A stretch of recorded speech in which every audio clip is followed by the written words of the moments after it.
Welcome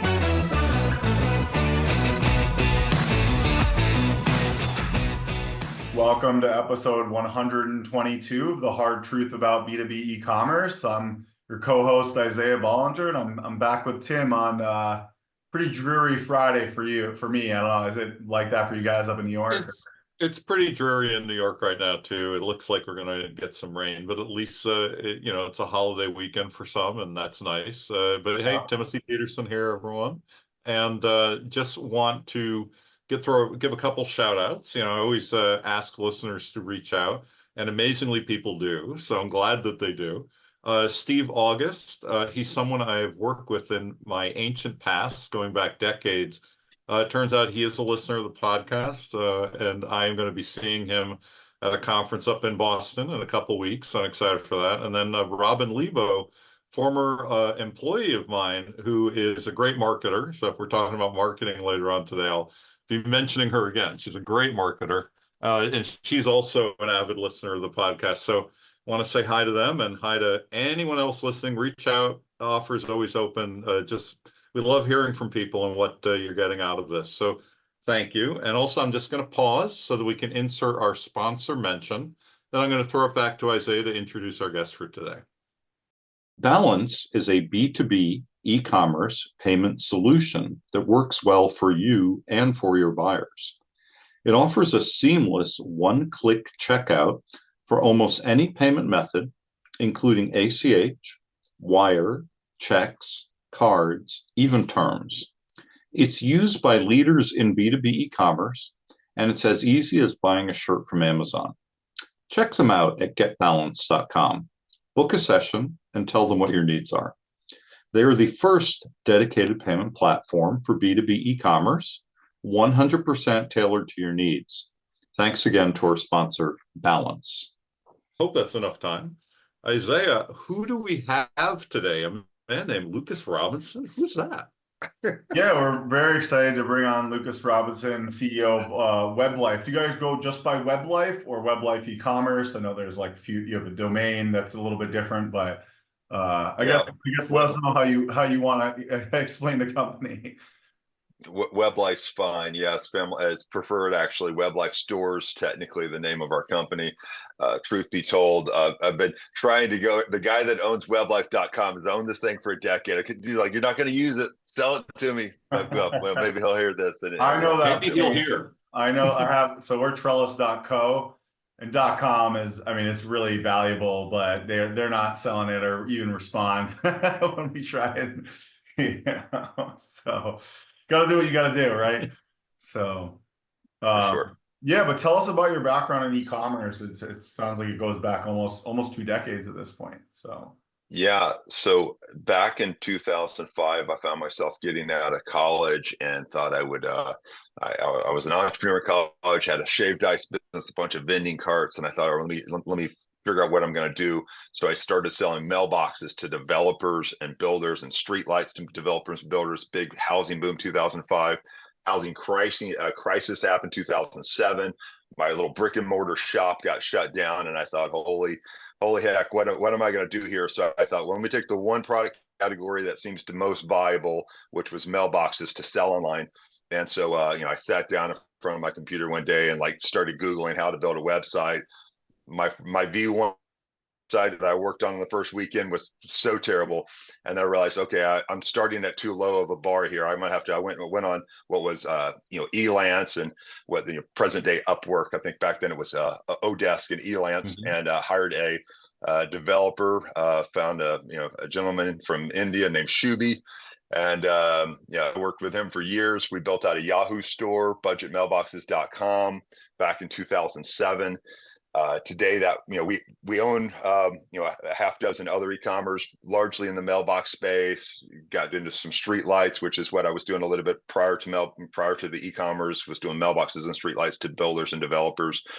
We've bought we've bought 2 of our competitors along the way, but got into like a temporary tattoo site. Just trying to really, our mission at WebLife is to understand how e-commerce works, understand online behavior, and so trying to really just focus there on what it is to understand that are levers and drivers that you can pull and make adjustments to actually drive outcomes.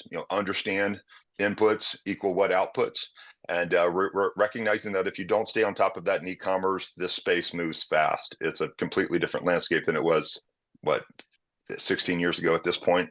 So quick And question. so, Quick question. yep. I want to just throw this in there and then we can continue. Like, what did you study in college? Because I always ask that of people when they say right out of college, I did this. So what did you study in college? Did it have any relation at all to what you ended up doing?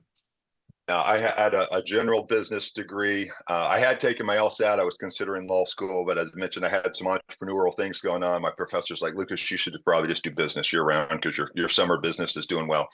And so, yeah, business. I tell people all the time, probably the only thing that I really feel like I would advise someone who, like, given my background, what I really lean on today that was most valuable from that was my accounting classes. Understanding how to read financials has saved my butt more than one time, just knowing what I'm talking about.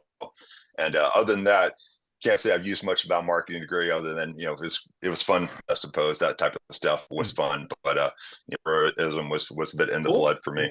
So did you, when you had a shaved ice business, like that's an interesting piece too. I just like picked up on that there. Did you have a cart that you rolled around on a bike? Yeah, well, so all right, I'll make this brief, but all right. So the week out of high school, but I had like inherited this shaved ice machine through like some other little business thing my father had, and I had this shaved ice machine. I thought, okay, week out of high school, I went into Lowe's and just say, can I speak with the store manager?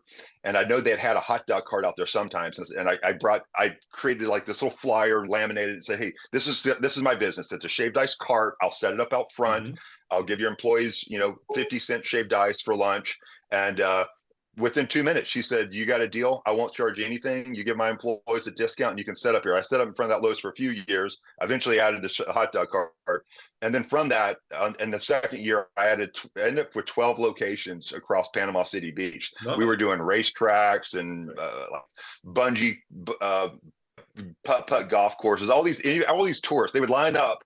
And from like 6 p.m. till 11 p.m., we had just a line selling $5 shaved ice. Wow! And did you so sell it, or what did you do with what did you do at the end? Did you kind of sell it, or just kind of say that we made some money and kind of move on? We did. Actually, it was a nice transition. I brought on a partner to run it he ran it for 3 or 4 years, and he had another business, but he ran this at night. It was a nice little night hustle for some side cash, and then he sold it to a guy, and so I went from 100% owner to 50% owner to 25% owner, because then he sold it a second time to another guy, and we just kept basically he paid us off over 3 years. So it kept bringing in some cash for over a decade. So it was nice. Wow, that's pretty great. That's pretty great. I knew there was a good story in there. I'm glad you heard. Yeah, it's a fun one. I think. Yeah, I mean, one quick comment to say, like the economics of running a hot dog cart, I would advocate for any entrepreneur, because it's like this microcosm of a business. You meet every one of your customers. You do product cost analysis. You're getting my input cost, the buns are 10 cents, the dogs. So you do this and you build your menu. But then every customer, you're getting like voice of customer, which is kind of hard for e-commerce to collect the voice of your customer, really understand. You're talking to your customers. So you build your, I got like my New York guys who are from the up in the Northeast, and I know how they like their hot dogs. My Chicago folks, immediately someone comes up, I know if they want the onions or they want the chili based upon their accents, right? Or you have there was this typical, say there would be like this senior lady who would come up, like every day, and it'd be like $1.50 for a hot dog. I go make this at home for 10 cents. And I'm like, well, I'm sorry, go home. But so you had all the different buyer profiles, and you got to know them pretty well. Complaining about $1.50 nowadays, it's like you can't get anything for $1.50. Even like a water is like $5. At like when I was in Las Vegas for work at a trip, it's like $8 for a water. I really love what you said, though, about being a microcosm, because, it's so connected. Like, people still have carts, obviously. And a lot of these businesses have, huge social followings. They have their sites. People are making appointments to have, another cart show up at a party or at an event. Yep. I've talked with people about this, like the halal guys in New York City. They make more than most small restaurants do in New York City, and they're just a cart business. So, you know, they I had love it. You can get them on yeah, Uber Eats though. So the beauty yeah, of those businesses is we actually order them sometimes at work when we're yep, like doing something after work or we're hanging around and we want something quick. There's another one, Chicken and Rice Guys, that's pretty similar to them. mhm, They mhm. opened up actual restaurants, but they started as a cart business, and you can make a lot of money like that, especially now with the Uber Eats and the It's delivery. great. You don't have Yeah. any overhead, and you're so efficient. You know. Yeah. One just tidbit that I'll say that I think is analogous that I did with the carts, then you think to present day e-commerce is, when I first set up the first week, sales were, that 70 to $100 daily sales. It was, I was only there for lunch, but just wasn't quite enough. So it's like, okay, well, I'm getting paid kind of minimum wage to sit here for a few hours because I got to set this thing up and tear it down. But then from a marketing strategy, it's like, okay, what can I do? I added a little side grill, started grilling onions and peppers and put butter and Italian seasoning on it. And it started blowing into Lowe's. Sales doubled and tripled from the day. So it's just like this idea, like this business that's almost working. So you tweak the marketing, the presentation, and all of a sudden it's working and it's profitable. And so Eloy, I learned that my first week of running the hot dog cart. Every day from there forward, we had grilled onions and peppers as a staple. I would grill them and throw them away because it was more for the marketing. Or people would eat them, but if they didn't eat them, throw them away, go some more. Wow, that's so interesting. Yeah, I mean, we're toying with little things like that, but it's quite different in our business. But we're also looking at like little teasers or ways to get people started because what we do is so hard to explain tangibly, right? It's hard to be like, oh, we're really good at what we do, but the only way to really know that is to work with us. So we're like, do we give a little like trial run or like how do we better showcase what we've done? But depends on the business. So you obviously started selling online, but these are essentially businesses mostly buying from you, or they were also residential neighborhood, buying mailboxes or like streetlights is definitely, I assume, commercial, right? And so It is. Our customer splits about 70%, at least on the revenue side, is about 70%, well, 70 to 80% commercial, and then the other 20 to 30% residential. The average order value on the commercial is, in the $1,500 to $2,500 range, where on the residential it's $300 to $500 range. So really two sets of customers, and we do view it that way, and so we target our customers separately. All of it is on this. Generally, we sell them on the same sites. yeah, Like budget different mailboxes is marketing. our flag. And then That's our flagship. at what point did you kind of realize that and you said, okay, we need to build, B2B tools and start to realize that like the B2B commerce functionality was maybe different or the experience was different than what like a consumer would typically expect for like a t-shirt? Well, pretty early on, we definitely recognized that the B2B needed to be our focus, just because it seemed to have the most volume and the most potential. For the first decade, we were doing nothing but inbound, creating content. A few years in, we started with AdWords, now Google Ads. And it really hasn't been to the last few years that we've really started building more of like a sales team that's outbound, that's a account management team that we Yeah. honestly, it's a bit embarrassing to say, like, it wasn't probably until 5 years ago that we went through and said, who are our top customers? And we're like, we have customers who have ordered 50 times from us for over a half million, maybe even $1 million in revenue, six figures, and actually with gross margin to us, gross profit to us, that we didn't even really know their names because it was Yeah. just inbound. It's like we just treated every customer the same. And then we realized, like, okay, like we're at a point here where we should probably like at least put a list together of our top 100 customers and start treating them a little bit special, because if they leave, we wouldn't even know it because we don't even track them. And so we So, started tracking them and giving them more TLC. so if you're giving them more TLC, I think I want to break that down for the customers. Is it email? Is it a loyalty program? Is it special discounting? Like what does that mean? Like how are you treating them better or differently? Yeah, first and foremost, it was giving them an account manager for the commercial side. And it was just that extra touch of, if you have any issue at all, what our thinking is it takes one bad experience to say, I'm just going to go shop with someone else. So product gets lost in the mail, not our fault. Transportation has a problem. It doesn't show up on time.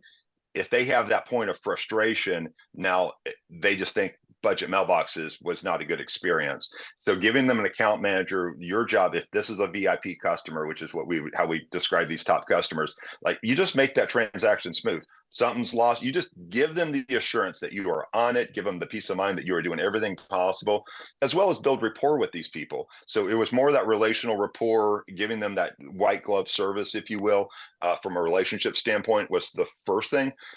We have actually a little bit embarrassed to say we've never had a loyalty program until this year. We rolled out a Yotpo loyalty program, which That's a start. That's great. It's a start, yeah.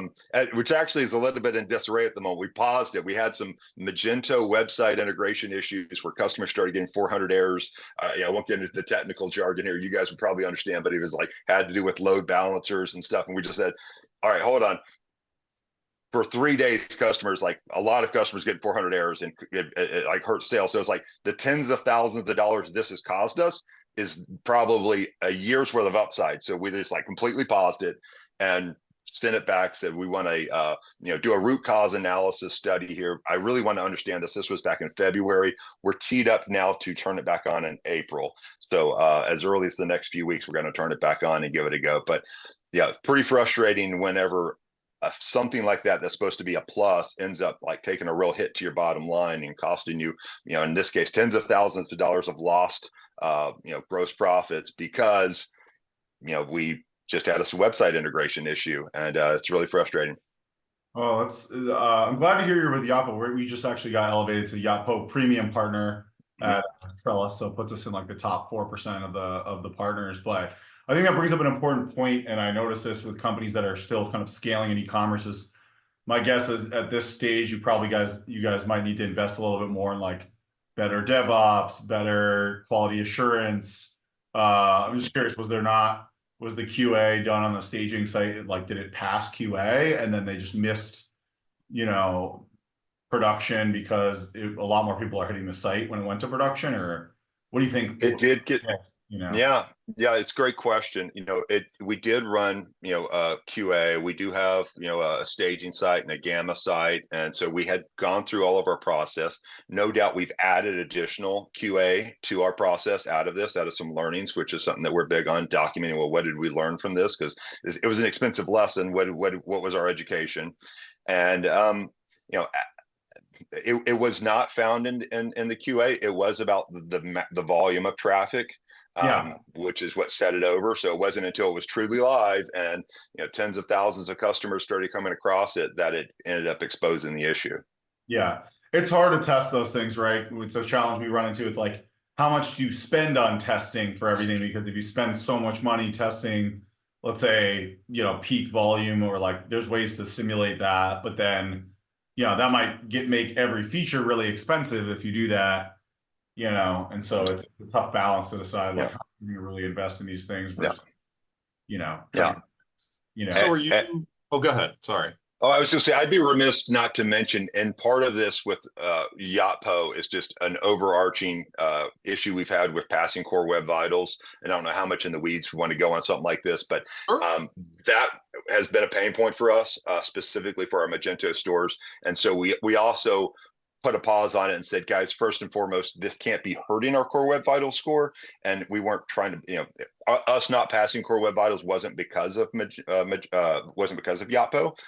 Yet we've really prioritized that. And so that's been a major focus of us for budget mailboxes specifically. Some of our other sites are passing, but it's just like, we did this big site change from Yahoo stores to Magento, and yet here we are having core web vital issues, which is hurting our organic traffic. And it really translated for us into what we calculated into millions of dollars of lost revenue from our organic traffic because we weren't passing core web vitals, which was a real shame. And so we're on the cusp of getting that fixed at the moment. One thing I find with core web vitals is it's hard to get really high scores without going headless, because the traditional platforms get really bogged in. Like you start adding Yotpo and the apps and all these things, and then it's calling all these third parties, and it's trying to kind of cram everything into the old kind of pre-headless way that things are built. But I think it's doable, but it's like there's a lot of trade-offs too, right, to do it well. But yeah, core web vitals is a frustrating thing, right, because you can spend a lot of time and money on it, but it's not a guaranteed thing that you'll always get results. Exactly. And you covered part of what I was gonna ask, but explain for our listeners really the how long you were on Yahoo stores before you went to Yeah. Magento. And then, let's Mhm. talk about that and talk about, the good and the bad of how that's working for you. Sure. So we launched Yahoo Stores in 2007. Our first sale came across February 2008, and we didn't transition to Magento. I actually can't give you the exact year other than say it was probably like 5, 6 years ago, to 2017, 18 range, 17, I think. And we went to Magento Imagine conference in Vegas. I guess two kind of milestone markers where we were with Yahoo through their sell to Verizon originally, and so there was some platform change, and we just kind of were looking at the tea leaves, saying, okay, I think Yahoo's getting out of this business, and Yahoo in general is a bit in disarray. Let's not be banking our company's future on a platform that, for all we know, could be sold and sold, which is essentially what happened. I think Verizon sold it off to someone else. And then we got on Magento. As I think I mentioned briefly in our pre conversation, if I had to do over again, I think I would have probably rather I never heard of Magento and I had just gone straight to Shopify. But Shopify was at its infancy then, and I don't know what year Shopify came out. I had heard of it, and I think I first heard of it from the Tim Ferriss podcast back around that time frame, and wish I had jumped on it initially, albeit as my team and developers tell me, Lucas, there are things that Magento does for us that we wouldn't get out of Shopify. The grass is probably just greener on the other side. I do have a couple of Shopify stores now, but my major stores are still on Magento. How many sites are you running right now? 7, I'm pretty sure it's the number. Yeah, Oh, wow. but I think Pareto's law kicks in here. 80% of our revenue certainly comes from our top 2 sites. And how do you decide, like, what made you decide to build the different domains and the brands? Was there just different markets you were trying to go after, or? So yeah, we have 5, I believe, mailbox specific sites, and those were done. We one was a competitor we acquired, mailboxworks.com. And then the other ones, it was more of a marketing strategy. We looked at it and said, hey, we could have one just niches on this particular style of product, a cluster box, which is that community mailbox you see out in neighborhoods that the mailman delivers to. So we have a site that just does those. And we created a couple other that were just generic mailbox sites that like US Mailbox Depot USA. So this is one of our newer ones, but like we create them sometimes because we just want to try. In fact, we created that one because we wanted to try Shopify. So we created a Shopify mailbox store specifically to build out like let's just get our feet wet and jump right into the Shopify for mailboxes. And some of the other original mailbox stores was like wanting more coverage, say on Google Shopping Google Shopping. Let's just have, we want to have competing sites in our ad space because we understand that ad space really well. We've been selling mailboxes through ads for 15 years. So having better coverage was one strategy as well. So just an aside to this, so do you have customers across all of these different brands? I mean, the one same customer, like is Tim Peterson across all 7? I mean, does that happen for you? So I did a study earlier this year and looked at customers who were on each of our sites. And what I mean is what we discovered was that 6% of our repeat buyers had bought from multiples of our sites. And we had never cross-marketed these sites. But then that started to give us some insights into how unloyal potentially, or however you wanted to describe it, these customers were somewhat agnostic to brand, at least a portion of these customers, because you have this particular product category, they're repeat buyers. They're a builder who's just always need mailboxes up for every project. So 5 projects a year or 50 projects a year, they need to buy the mailbox. So some customers always buy from us. We've been selling to them for a decade more. But then some customers, they're just going on Google and they're buying the top brand. So one time they're buying it from Mailboxworks, the next time Budget Mailboxes, the next time Low Price, and they're agnostic to brand, which means that they're probably buying it from other sites sometimes as well. So that was interesting insights for us to understand our target customers, to say how loyal are they. and how brand agnostic are Well, they? I'm going to ask a related question then, because, I did a study for another company. It was similar to the way you're describing how things are set up.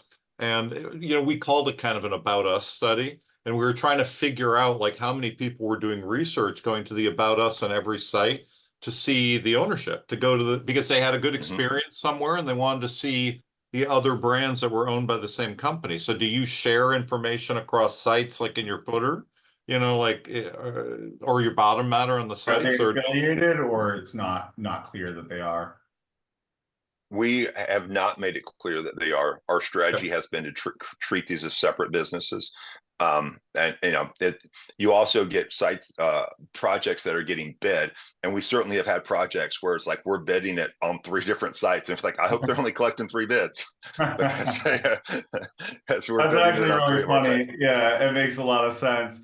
So I'm curious, did you start to build any B2B specific features like company accounts so they can have like users within the company accounts, or, as you realize that these companies needed to be treated maybe with account management and kind of more specialty, did you build any of that into the e-commerce site at all?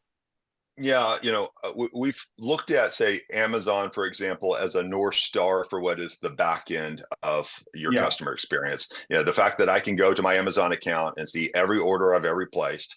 If I want to, say, what was that thing I ordered 5 years ago? I go find it. So we've looked at that somewhat without much research, and sometimes the cost of research, we say, hey, it's not worth doing a ton of analysis. We're not going to spend a whole quarter doing the analysis on what a back end should look like. Let's just, Amazon's already done that research. Let's just model after them. And so, having the features of your company, your order history, being able to return a product through your back end, through a few clicks, these types of features, using Amazon as the North Star has been our strategy. And certainly for B2B customers, we've thought that would be a core feature. You want to Have be you able looked at to the see all your Amazon purchase business history. features, or have you guys set up like an Amazon business account? They have like the new company accounts. I think it's the fastest growing segment of Amazon, or they track it now separately. it's pretty fast growing, yes. Yeah. Yeah, I am familiar with it, but I can't say that we've done much. We haven't like looked at it and thought about how we can apply that necessarily.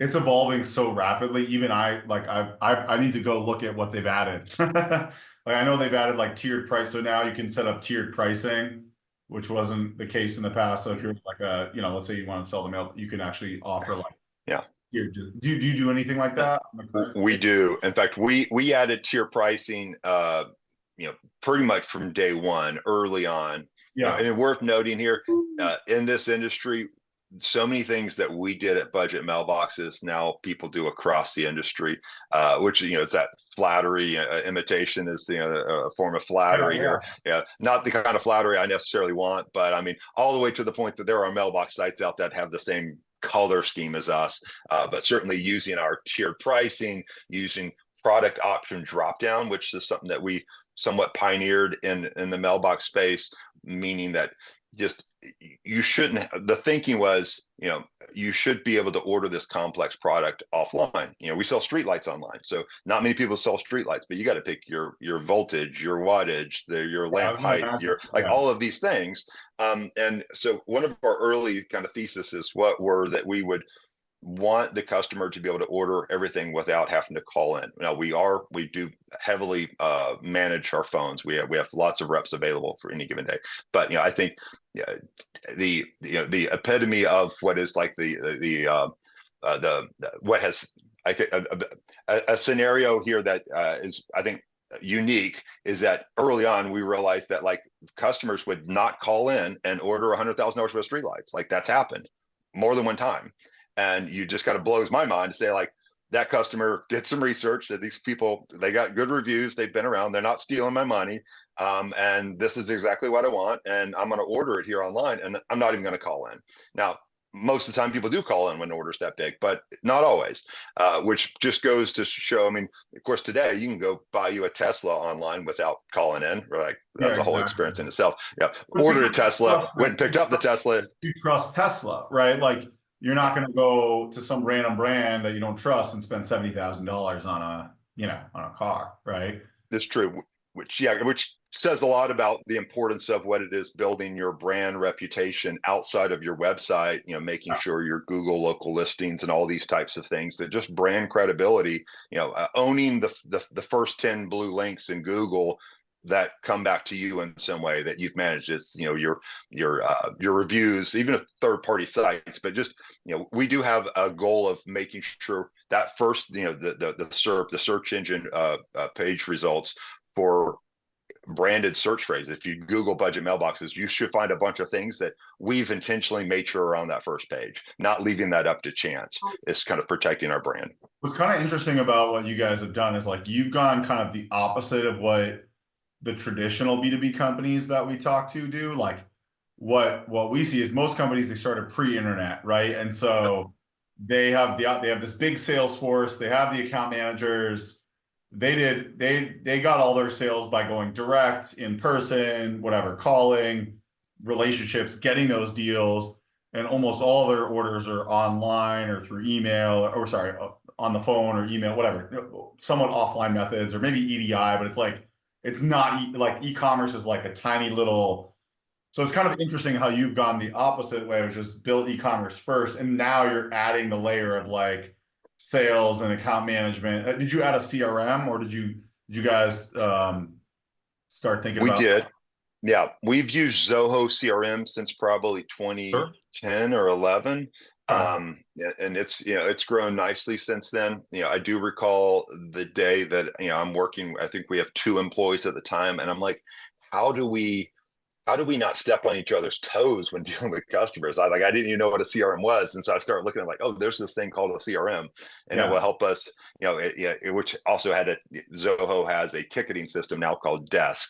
And so the idea of having a ticketing system, whether it's Zendesk or Zoho Desk, and a CRM, the coupling of those 2 things we did early on, I think around 2010, but were major milestones for us, because now all of a sudden, you knew on the back end of supporting customers who was handling what, and you weren't, after a few times of like, oh, I answered that customer, and the other, I answered that customer too, and I answered that customer, like, okay, all right, we got a problem here. We can't all answer the customer.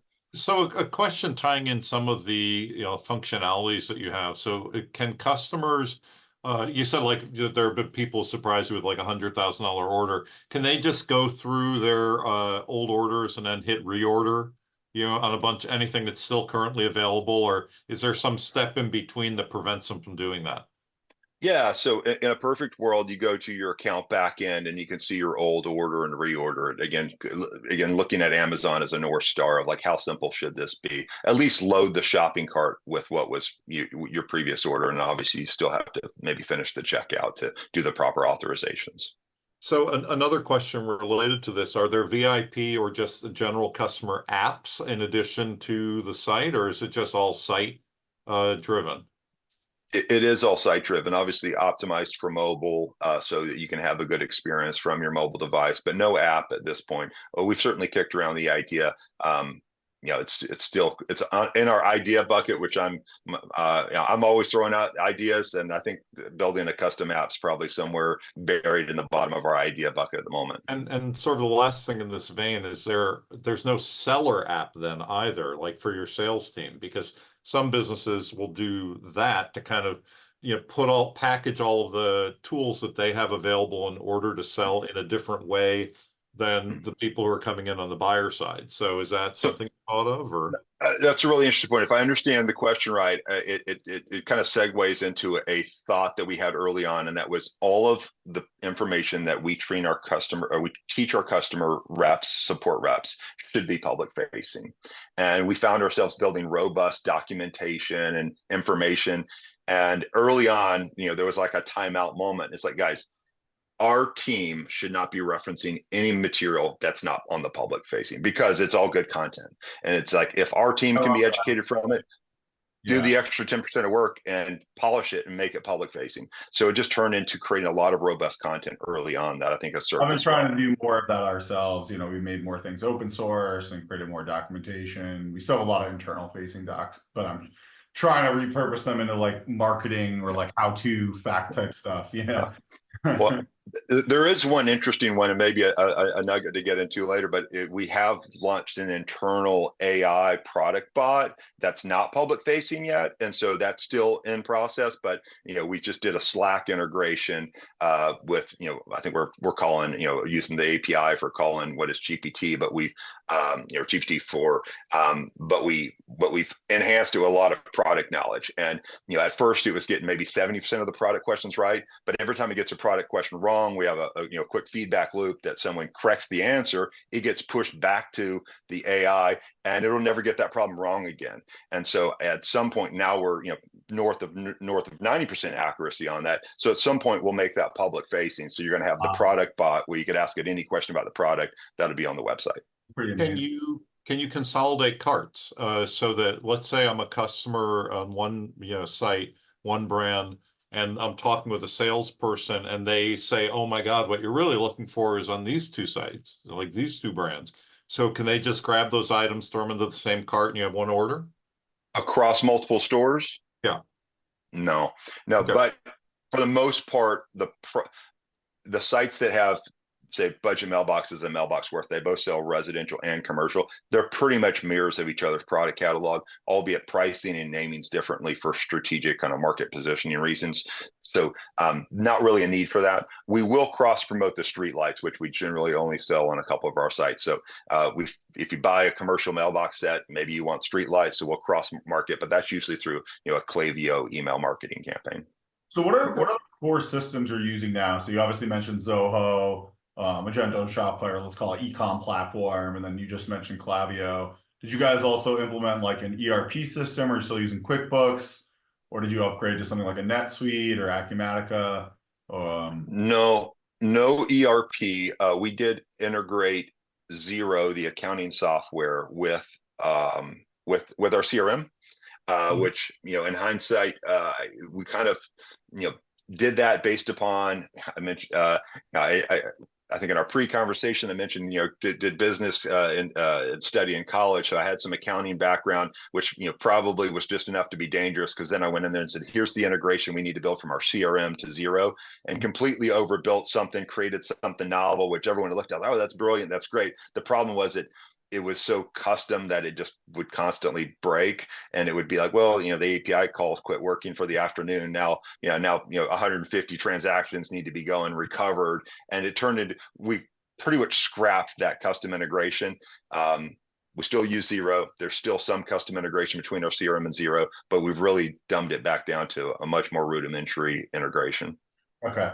So yeah, you have your accounting function out. And then how do you manage inventory? Is it all in the e-commerce platform, or do you house inventory? Do you drop ship, or it's a combination. We do have a warehouse where we house inventory. We do drop ship as well, and so it's a combination of what products they are, and then there's even some products we could drop ship, but it'd be more strategic to house it in house. So we'll inventory it, quicker turn times perhaps, and so it's a combination. Nice. That makes sense. I think a lot of people are moving to more of this like hybrid kind of multi-channel model, right? Some drop shipping, or maybe have different third-party warehouses, because obviously you're not Amazon. You can't have like perfect coverage unless you're like a massive company. So it kind of makes sense to rent out these other warehouses, Yeah. I think there's something to be said there around looking for a product that's good to sell online. And if it's easy to get the distributorship or dealer status for any one of us to go get that, then it's probably a product that's got too much coverage online already. And so I view, if there's a product that you need to, say we bring some containers in from from China, some of our street lights, they're made offshore, and we warehouse them. That I almost, when I see that, I'm like, okay, that means it's opportunity, because just that as a barrier of entry eliminates, some large swath of the competition, 80-90% of folks, it's like, 90% of e-commerce folks who are starting out aren't going to import containers and put them in a warehouse. Okay, well, that immediately means now I'm not going to have, right? I mean, 500 people sell. Yeah, I think you're totally spot on with that. I think that, too many people kind of just put up stuff that's too generic. It's too easy to get off Amazon. or if it's so easy to drop ship, you have no competitive value, Mhm. right? And anyone can do it. But if you have kind of a more complex, either you own the inventory, or you have it in your warehouse, or you have something that's more complex within the supply chain, you actually are unique, right? Otherwise, you're just, Right. you know, a brand on like I think that's why these Amazon sites are tanking, right? I mean, we saw Thrashio just went bankrupt, and it's not that simple, right? I heard from someone that some of these Amazon only brands that just sell on Amazon, they're now worth less than one. He thinks they're gonna be worth less than 1 times EBITDA. Like Mhm. they're so not valuable that people wouldn't even pay a year's Mhm. profit for them, which is kind of crazy when you think about it, right? It's like But if usually, they're only Amazon now, I mean, I think that's the main point of that is that if they're only Amazon, I think that limitation is now an issue for a lot of these yeah. businesses. You know? Yeah, So yeah. At the end of the day, you have to have the projectability of forecasted revenue. And if you don't own the customer and it's only on Amazon and it's a product that's being oversold, very hard to forecast and guarantee any revenue. And yeah, why would you that's pay exactly right. It's like multiples? Yeah. you don't even want to forecast more than 1x. Like you're Hmm. forecasting essentially a decrease because you're so Hmm. not confident in the future. So how do you it sounds like you've gotten pretty smart about thinking about product. Have you guys, I assume you've expanded your product line but since A 2000, little bit. right? I would hope so. Can you talk A about a little little bit. bit of like, yeah, how you Yeah, I'm kind of the classic entrepreneur where I see, hey, shiny objects, like these things are all exciting. And so I've had to really try to temper that to say, how do we stay, where I've landed, because I've chased a few things here to say, hey, we should get into new product categories. I went down a road of, creating a kind of a nutraceutical product at one point that was very, I would rather not get into the weeds on it. But in doing that, I think one of my learnings we have now these core customers of tens of thousands of customers. Our CRM, we have over a couple 100,000 customers in the CRM, and tens of thousands of repeat buyers. How do we find products that we can sell to the same group? Because why go into a product category where we don't have a core customer base instead of trying to increase the lifetime value of our existing customer base? And so we really look at our buckets for growth are, increasing lifetime value of existing customers, getting new customers, and increasing the enterprise value of our operations. If we're not doing one of those three things, then we don't allow it as a goal. Like from So, a do you survey your VIPs or your customers at large? Do you have focus groups? Do you have customer panels? Do you do any of that? um, Well, we have done voice of customer work. In fact, Q2, we do a lot of Q2 plan. We do a lot of quarterly plan. We use EOS operating system to kind of use some of the business lingo. In doing that, this Q2, we have a big initiative around a voice of customer, specifically around the builder segment. And so we'll literally, our support team will be getting trained on understanding builders and the personas inside of a builder. What's the difference between the secretary at a builder's office versus the actual builder? And what's the difference between a builder that does 10 or less buildings a year versus 1,000 or more a year? So understanding that customer is really important to us, and training it all the way down to our support team on the front end. Obviously our account managers that work with these every day. And then obviously that learning then goes into marketing, understanding the customer's journey, understanding their search intention and how they buy, to understand into the email marketing, even creating organic content for SEO around understanding that customer. Like builders are looking for different things, say, than property managers, and trying to create content that's tailored to us. It's really important that we understand these customers, and I think there's a lot more for us to learn and do than what we're doing, but we've certainly been trying to do it for I would years. imagine it's like, okay, I'm buying this mailbox. I might also need whatever this supply that goes with it, and so you're kind of expanding within the category. Is that generally what?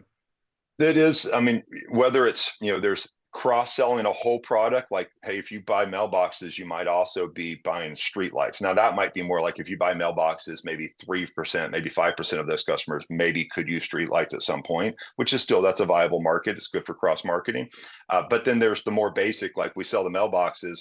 We were the first people in the mailbox industry to start selling the anchor bolts with it, which was great because I started importing anchor bolts, by the pallets of 10,000 from China, and the bolts cost $1 a piece, and you're selling up What for is that? $20. it just. Yeah, if you're installing like a cluster box on a sidewalk, these things weigh 300 or 400 pounds, and so they got to be anchored in that sidewalk securely. So you're using either J bolts if you're pouring the concrete, because then you're going to pour it with the bolts installed, or if it's preset concrete, you're going to drill in there and secure a bolt. And so just selling those bolts, previously contractors would have to go to Home Depot, Lowe's, or their local contractor supply store and get it. So we started offering for an extra $20, we'll include it. Well, that was right when we did it, and it was like, over 50% of customers started buying it. Well, those bolts cost us $1 a piece, and we sold them for 20. So like that was a great little way to increase the lifetime. Yeah, not many people get 95% margin in e-commerce, so that's a great story for great. Most of our listeners, just so they hear, like, they probably don't have too many 95% margin. Probably not. No. Yeah, granted, it took the fact that we were selling the bigger product to make this little tag on, but again, if we think about it that incrementally, then that adds up over time. Yeah, I mean, that's amazing. That's a great story. So I love digging into this because I think our listeners really like hearing this too. So other things kind of connected to this I keep thinking about the VIPs because I love thinking about like what a best customers do. There's something fascinating about that. So you're clearly learning from them. You said we also talk about producing content. Do any of these VIPs help in producing your content? Like, are they, other than a review, let's say, that would appear from Yotpo, are they interviewed in videos? Do you have a podcast? I'll give you a customer idea. You should have them. You should try and see if they'll video installing one of these things. See if they'll let you use them. So, love the ideas. A little bit. Well, I was going to say a little bit embarrassed to say, but there's so much opportunity for us. Now I mentioned we were doing Yotpo, and Yotpo does have the ability to collect these reviews. So we have started collecting some of them. So we do have some UGI, some user generated content, but very UGC. We've done very little of it. I hope you don't have UTI. I hope you don't have UTI. UGC is different. That's interesting because UGC, like user generated content, it's heavily, Yotpo, like many of that was like fashion, luxury goods, like accessories. So it's kind of cool to see if you guys start to get it into the like construction industry. Yeah. Pretty unique, right? Like not many people are doing that. Admittedly, most of the UGC that we've collected from through our Yotpo integration so far has been on the residential side. We are eager. How do we do more of the commercial? I think, again, you mentioned how we've kind of reversed this business and been e-commerce first. Now we're like we should probably go to job sites and actually meet customers. And I realized that people who've been selling mailboxes for decades, in fact, my company that preceded the e-commerce, that's what we did. I went to the developer, went to their job site, went to their construction trailer and met with them. And in fact, I used to install the street lights. And like it's such like a novel idea, but it's like, that's actually how we did business for like 500 years, before this. And now like no one even thinks to do that. Right. Like, well, what I'd like to see is a shaved ice or a hot dog truck come up to the job site with a film crew. Well, what I would do, actually, my first real sales job, I had a previous sales job. So first, like paid as a normal person out of college sales job is we would go in person with an iPad. It was like the very beginning of iPads. And so that's a good way, you could show them your website. Hey, make it so easy to buy. I would test that out. I mean, nowadays you can get an iPad for $300. So right. No, love the idea of going with the iPad. I mean, real quick story says just this year, we had one of she works in order processing, and she said that there's a job, a couple of job sites right down the road from me. I'd love to go deliver a catalog. And so it started this internal conversation inside of our leadership team of like, well, sure, we do have catalogs. We'll mail them out upon request. We should have some handy and available for employees. And it's like we could do an internal, scorecard of sorts to say, and probably even incorporate some competition. Who can do the most one-on-one? But and the conversation came up, and there was like questions around, well, is this proven? Or like, guys, this is what all the business was prior to budget mailboxes. Like this 2005. 100% of the business was me going to job sites. So, it was fun to go back and say, no, guys, like this is not a novel idea. This is well-proven idea. We just don't do anything. Interesting for like, especially the VIP customer route, right? It's something I might actually get back to because everything's now moved so online. It's like, no, there's less people doing that. But I think if you can kind of couple the two and you have the digital side to back up the in-person, you look a lot more credible. I think it's interesting what you guys are doing because It's a kind of a theory I have was like we saw this in retail, right? Like the retail only sites that didn't transition well to online, kind of a lot of them failed, right? And you saw this big shift in retail. And then now like most newer brands started more online, right? Like an Hmm. Allbirds Yeah. or I mean, if you Hmm. think about most new retail brands, they like start with let's say a Shopify and then maybe they add stores like might not even be in the first year, it might be like year 5 or something, right? And what you're doing is kind of like that for B2B commerce, right? You started online and then now you're building this like more B2B infrastructure around sales and like Hmm. will that like to me that makes a lot of sense. And does that become the new wave of B2B companies that disrupt the legacy businesses, Hmm. don't have the culture? Because what we see also is like when you have this legacy culture, it's very hard to reinvent yourself as an Hmm. e-commerce. Mhm. Right. Because they're Yeah. like Fabio segmentation, like they don't get any of this stuff. Yeah. Well, yeah, a quick comment there. Say, um, yes, I think the competitive landscape, I think, is requiring, e-commerce only businesses to constantly level up, right? And so part of that leveling up is, well, what essentially you're in competition against your competitors. You're in a race against the competitors. So what are you doing that they're not? And so that might mean creating a catalog. It might mean, building an outbound, or account management team or an outbound sales team, constantly leveling up. And then, one other comment to say is how I think about this at WebLife is, we're not just building a sales team to build mailboxes, but we're building the sales capabilities, that muscle that then can translate into selling other things. So like how robust of an operation do we have? Because if we have marketing and sales, now it opens us up to new product categories that we would not have previously been able to do. Yeah. And I think just one more quick comment there to say, as we look for new opportunities, um, constantly looking at like what products, a company or a product could I purchase or get into that immediately I could add enough value. WebLife, the company could add enough value that makes it worth more, particularly in an acquisition situation.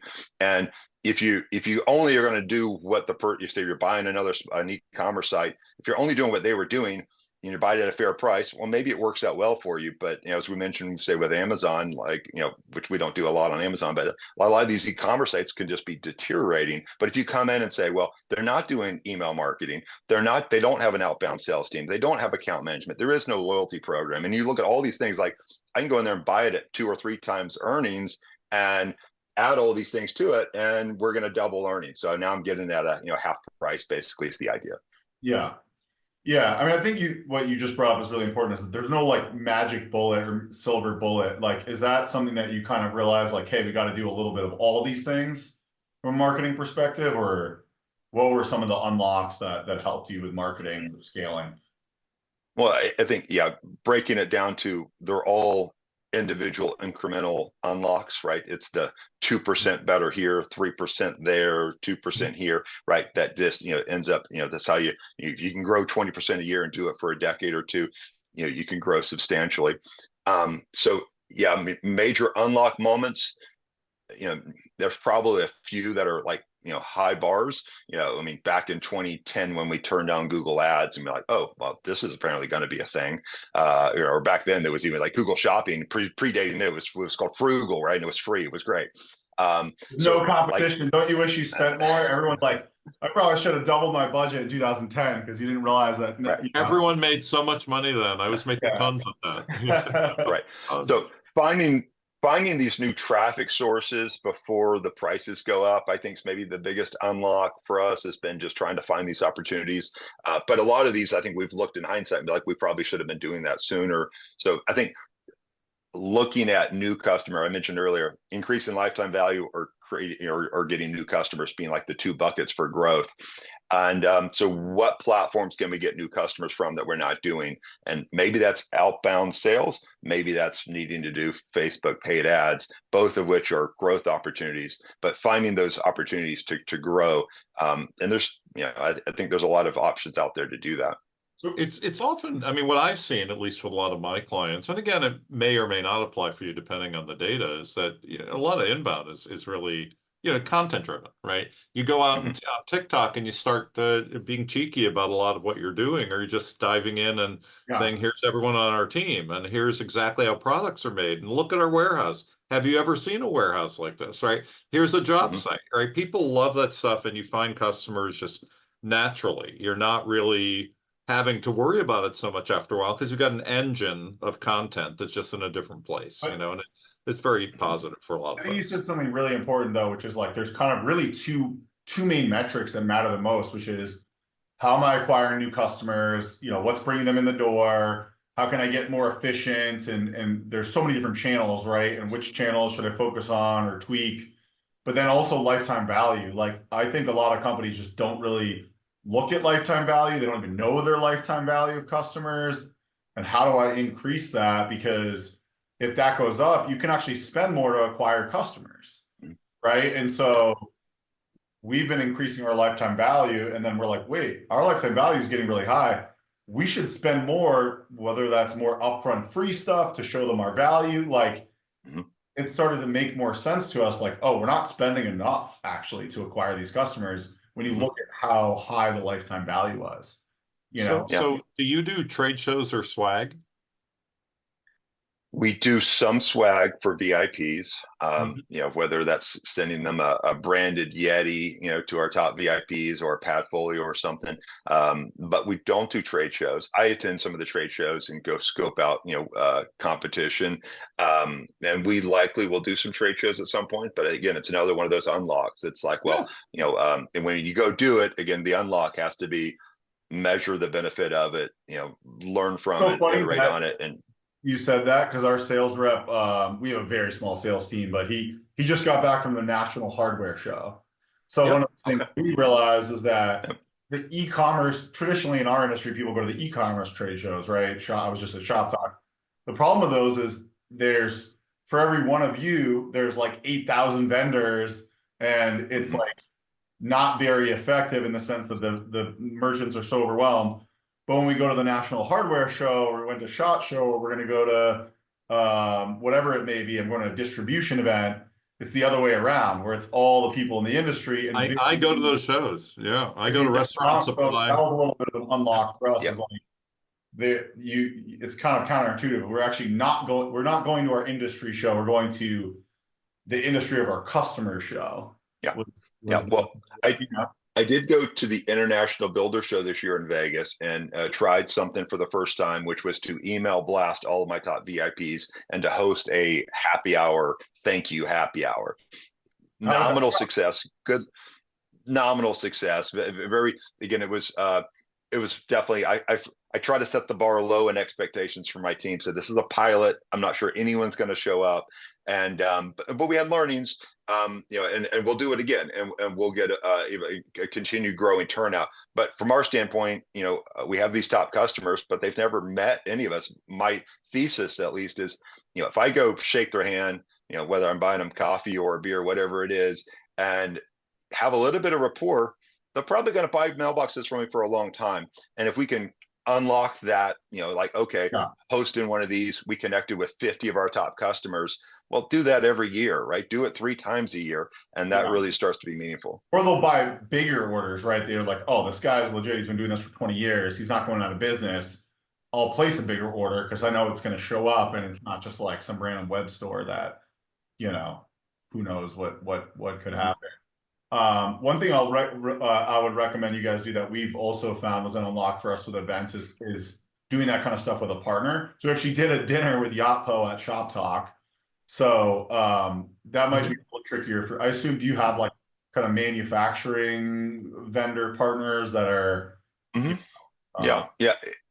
Interesting enough, yeah, there's a few, the our one of our primary categories is cluster box. There's only 3 licensed manufacturers in the country because the USPS owns the patent on that product. So partnering with those manufacturers to do events is certainly viable. And when I do go, I mentioned I was at the Builder Show. I was there not only to do this, happy hour for top customers, but also to go and talk to these vendors. Is my chance to get some good face time with these folks, and which almost it's always fruitful, just because at very least there's the fact that you're spending, in some cases millions of dollars for these vendors. It's nice to sit down and have dinner with them. It's nice to, just they should be taking you to dinner, by the way, but they did. Tim, I know we're kind of running towards the end here, but our favorite kind of final thoughts is we just like to get a sense of what's, you've been doing this for a while. You've obviously been able to predict some things to stay in business and grow.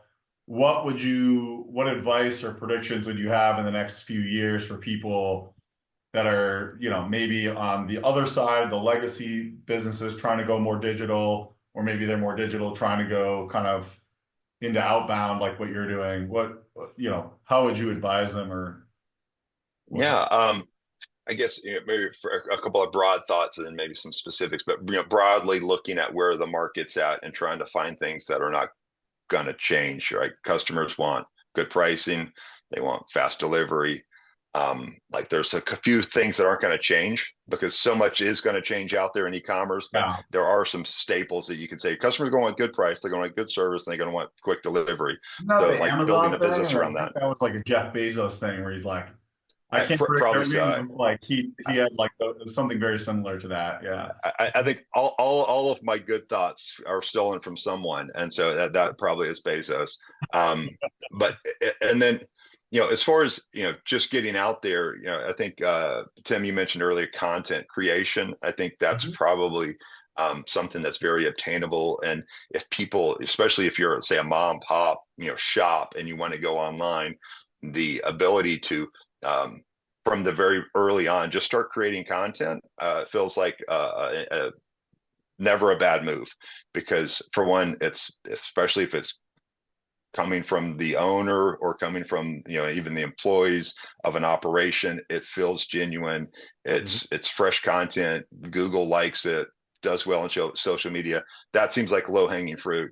And then the only other thing I would say is don't be intimidated by looking at the numbers, and understand your cost of acquisition. And I mean, that simple metric of like lifetime value, and understand your lifetime value and understand your cost of acquisition. Get those two metrics dialed, and now you have a formula that can allow you to scale. And if you don't understand those two numbers, then if you try to scale, it's quite likely going to be a train wreck. Understand those two numbers. That's good advice. I have to say, I often talk with people about the lifetime value and customer acquisition, and even big companies they don't necessarily have everyone aware of it, or they have multiple calculations all over the place that people are confused by. Too complicated. Yeah. It's too complicated. It's fascinating, Yeah. If you think about it, it's like in some of these things, business isn't it's like when you really distill it down, if you, like you said, if you know your cost of acquisition and you can dial that up and your lifetime value is good, like the math can be quite simple, right? It's not calculus. It doesn't have to be, calculus. And for what it's worth, for any listeners, I mean, I've heard the number of spending a third. I'm curious to get your two take on that, but it's spending a third of your lifetime value on your CAC, your cost of acquisition, is a potential standard to be looking at. I don't know if that's a number that resonates with either one of you. I think it makes sense. It's a good like ballpark. I think it just depends on margins, and then also like how aggressive with runway, right? Like, runway. If you have a lot of runway, dialed it up to 50% if you want to take market share, but obviously it's risky, right? You got to be careful about, Also, the higher the ticket, the lower the percent. It starts coming, it's whatever they call asymptotes down, right? Or whatever the word is for it. Because basically, if you're selling stuff that's at 10,000, you don't necessarily need to be spending 3,000 to acquire those customers. Not necessarily. Once you're mature and have your content engine going and whatever. So, it depends. Yeah, and I'd really emphasize on the lifetime value, looking at the lifetime value of the actual, gross profit of the product, not the revenue, right? And I think an important call out, specifically someone like me who sells lower margin on the mailboxes. These are lower margin products. These are fairly commoditized products. And so you're talking, 20% sub in many cases. And so you can't look at, certainly not suggesting you spend a third of your revenue on your Oh, cost yeah, of yeah, yeah. I know acquisition. that. You Yeah, spend a third. Yeah, I know you guys do, but I just wanted to make sure. Thank you for making that clear for the Yeah, You're listeners. right. yeah, I mean, revenue right. and gross margin is so important, right? If you're just looking at revenue, like that's what I think happened to a lot of these companies that have struggled, especially in like the D2C world, these guys that were the D2C darlings or whatever, but they're spending so much on customer acquisition and their margins weren't that great, or they weren't good enough to cover the cost of acquisition. And then Facebook ads got more expensive, Google ads got more expensive, you know, and and then their cost of acquisition went even higher, and then funding got harder, and they just pretty much the whole business model just kind of went up in smoke, I do tell people that if I had to do all over again, I would probably not be selling mailboxes. I think, I was a big fan of Tim Ferriss in 2005, 6, 7, and when he first came out with the 4-hour work week, and I thought I got this figured out, and I followed a lot of the ideas. But the one thing that he was like an important point was find something like good gross margins, which I think he was describing like 70+%.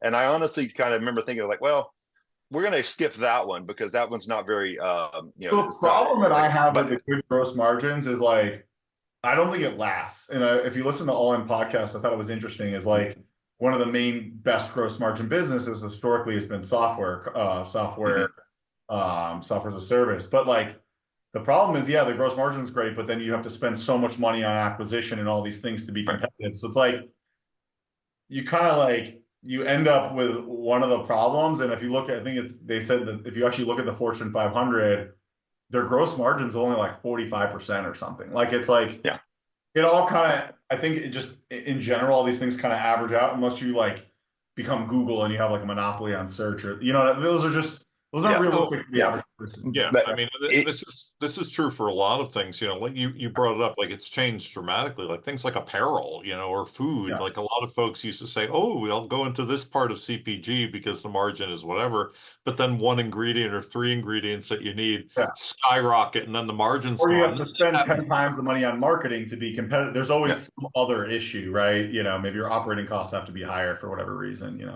Yeah, exactly. Exactly. Well, it just add, I think, an important note there is like if 45%, in relative e-commerce terms, it can be a healthy gross margin, which is nice. And I think my caution to anyone listening would be is if you're looking at a sub 20% gross margin product and you're trying to scale it, my forewarning is that we were doing millions in revenue before we broke even at those margins. And it just requires ramping up to have scale. If you're going to, it's one thing if it's just yourself and you're doing it all by yourself and you don't have any staff or whatever, okay, then you could probably break even sooner. But if you're trying to build out a robust operation, it requires that scale.